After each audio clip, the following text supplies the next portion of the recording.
People call it slamming, and some people call it pogoing, and some call it the skang.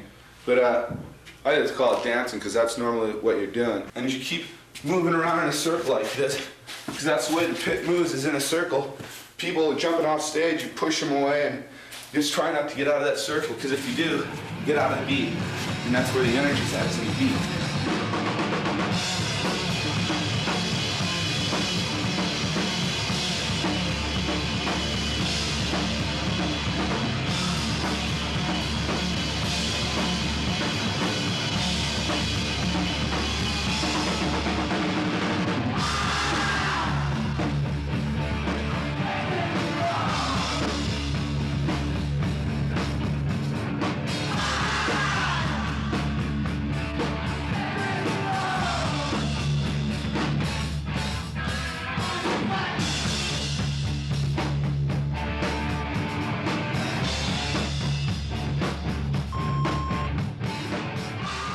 One last question I have for you.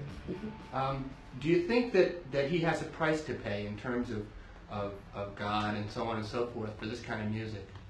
Oh, definitely. If you read the Bible, if you read the scriptures, definitely. In what way? Well, if you know, it says either you're for me or you're against me. That's what the Bible said. And if you're against me, he says, I'll spew you out of my mouth. And there's going to be a time when the Lord comes, and if Eddie's not ready, he's going to go to a place that he doesn't want to go. He's not serving God. He's far from serving God. He knows the Bible. Eddie does. And even though he may not be doing anything wrong, he's not doing what God wants him to do. So you know hardshell Baptist? Have you ever heard that term, hardshell Baptist? Well, hardshell Baptist is a person whose relationship with God is so intense they actually don't need to follow any of the, like, they can drink and smoke and whore around, do anything they want, because that's how hard shell they are. So the hardcore punk doesn't really need to, like, do any of the stuff that people sort of attribute to punk rockers, other than just, like, be dedicated to what they're doing. So that's where we first started using that term.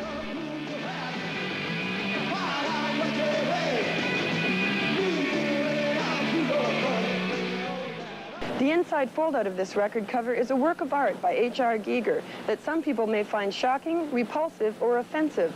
Life can sometimes be that way.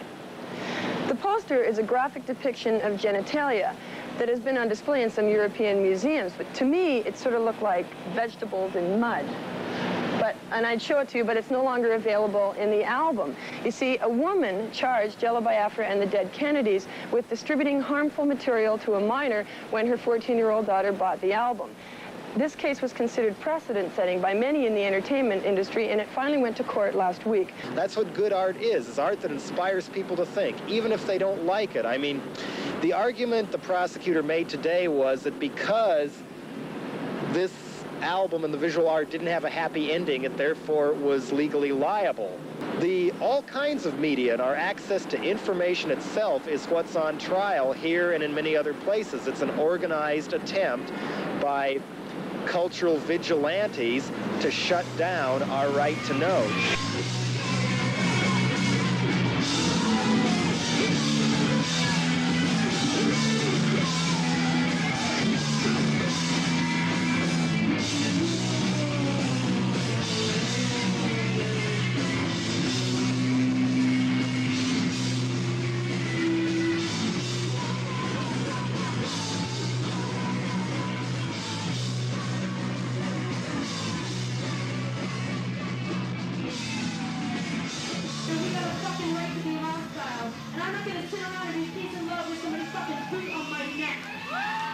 Some of the men were slamming into the women in the front, and you know, it was just like, our shows aren't the place for that. All girls to the front.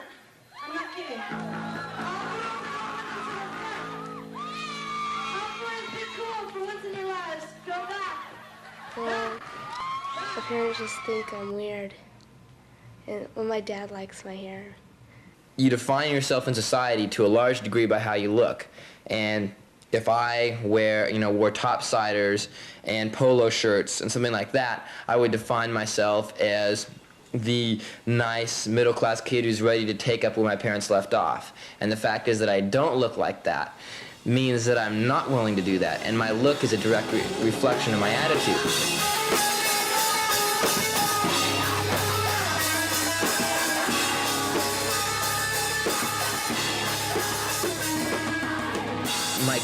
ultimate goal in life isn't to be the nice capitalist tool, which, you know, I'll get paid good money and get a nice suburban home and have 2.2 kids and have a nice, have 2 cars and a nice dog and everything like that. That's not my ideal. I'm not willing to sacrifice my life to do that. And the fact that I won't is really, I think, threatening to a lot of parents. It's threatening. I'm sure it's threatening to my parents in a way. My parents actually are more open-minded than some, so I can say that to a degree to them, and they don't absolutely freak out, but they still have a hard time recognizing it. And the fact is, to an increasing number of kids, punks and non-punks, the all-American dream is not a viable solution.